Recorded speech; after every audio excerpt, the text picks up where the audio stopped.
following a rigorous and independent evaluation of the investigation forwarded to us by the NBI DOJ Public Works and Bid Rigging Task Force, our office found probable cause to indict the principal respondents for plunder under Republic Act 7080 and violations of Section 3E of the Anti-Graft and Corrupt Practices Act under Republic Act number 3019.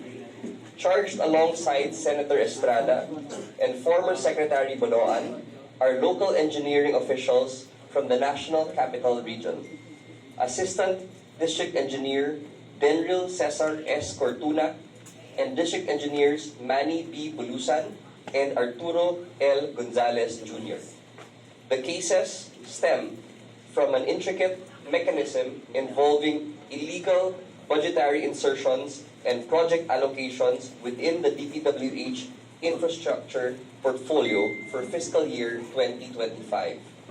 Our evaluation shows that substantial public funds were deliberately funneled into designated infrastructure projects in exchange for predetermined commission fees or kickbacks. Case records point to an accumulated sum of illicit payouts amounting to an aggregate sum of over 573 million pesos, which were systematically delivered to the principal respondent, Senator Jinggoy Estrada. The office acknowledges that the LBRMO, Legislative Budget Research and Monitoring Office, has issued a certificate regarding the absence of documented initiation of budget insertions by the respondent. However, this certificate does not capture all stages of the budgetary process, wherein insertions may be made in a layered method. I would also like to clarify the status of the other individuals originally named in the complaint. The charges against former DPWH Undersecretary Maria Catalina Cathy E. Cabral are formally dismissed by reason of her passing pursuant to the revised penal code. Meanwhile, former DPWH Undersecretary Roberto R. Bernardo, former NCR Regional Director Gerard P. Opulencia, and former Bulacan 1st District Engineer Henry C. Alcantara have been formally excluded from the criminal sets of information filed. This is in view of their official admission into the Department of Justice's Witness Protection Program under Republic Act 6981. I want to emphasize that this is very clear. Our case is built on solid, immovable evidence.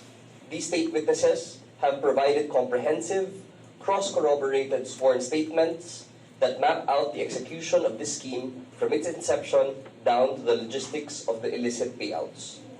As for our next steps, the criminal sets of information are now being formally docketed before the Sandigan Bayan.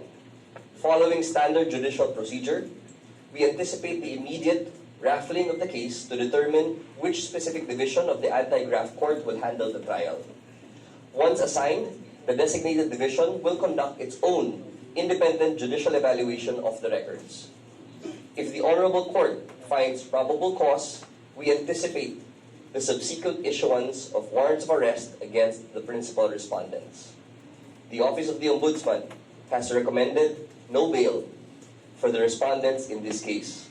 Likewise, the office will pursue whole departure orders for the respondents so as to preserve the integrity of the case in court. The Office of the Ombudsman is determined to pursue all cases still pending.